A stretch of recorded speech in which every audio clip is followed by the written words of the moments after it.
নন্দীগ্রামের বিজেপি নেত্রী মামনি জানার বাড়ির সামনে থেকে উদ্ধার হলো বোমা। ঘটনায় শাসক দলের দিকে অভিযোগের আঙুল তুলেছে বিজেপি।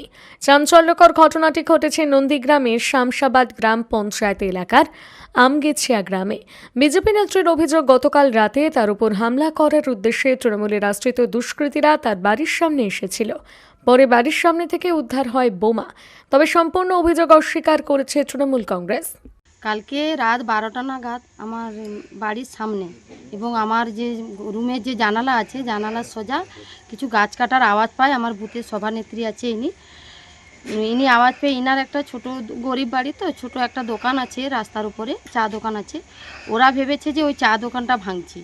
তো ওর শ্বশুর এবং ওর স্বামী সবাই যখন বেরিয়ে আসে, দেখছে দুজন দুষ্কৃতী ছেলে দাঁড়িয়ে আছে মোটর বাইক নিয়ে এবং মুখে কালো কাপড় বাঁধা হয়ে আছে। ওরা যখন বলে কে কে কে, তো ওরা বেরিয়ে যায়। তো ও আমাকে রাত্রে বলার পরে আমি আমার বাড়ির পাশে যারা ছিল তাদেরকে জানিয়েছি এবং আমার যে দুজন মেম্বার ছিল তাদেরকেও জানিয়েছি। জানার পরে সকালে আমি যখন যাই 5টার সময়, সারা রাত ঘুম হয়নি, 5টার সময় যখন যাই দেখি না ওখানে বোম পড়ে আছে। তো আমরা থানায় খবর দিয়েছি, মিডিয়াদেরও বলেছি।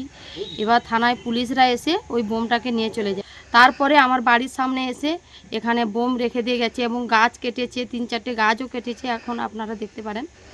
এরকম কেন করছে ওনারা? কারা করেছে? তৃণমূলেরা করেছে। আমি এনআইএ করেছি কিছু দুষ্কৃতীর নামে। ওনারা আমাকে হুমকিও দিয়েছিল কেস তোলার জন্য। আমি ভয় পাইনি, আমি কেসও তুলিনি। তো তার জন্য আমাকে আবার প্রাণে মেরে ফেলার চেষ্টা করছে। হ্যাঁ, আমার মাথার উপরে একজন আছে, আমার অভিভাবক শুভেন্দুদা আছে।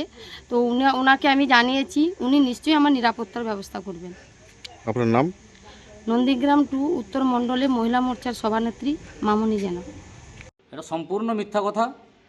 আপনারা জানেন, গত কয়েকদিন আগে গোকুলনগর গ্রাম পঞ্চায়েতের অধীন বৃন্দাবন চকে আমাদের তৃণমূল কংগ্রেসের কর্মীকে বিজেপি আশ্রিত দুষ্কৃতীরা খুন করেছে।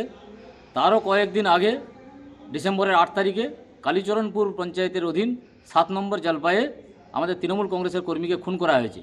এই খুন, বোমা, পিস্তলের রাজনীতি বিজেপি করে, তাদের এটা শিক্ষা।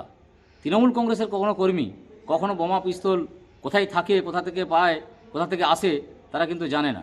ফলে আমার ধারণা যে বিজেপির দুষ্কৃতীরা মামনি জানার বাড়ির সামনে বোমা রেখে দিয়ে তৃণমূলের উপরে দোষ চাপিয়ে এই যে পরিস্থিতিটাকে মোড় ঘোরানোর চেষ্টা করছে।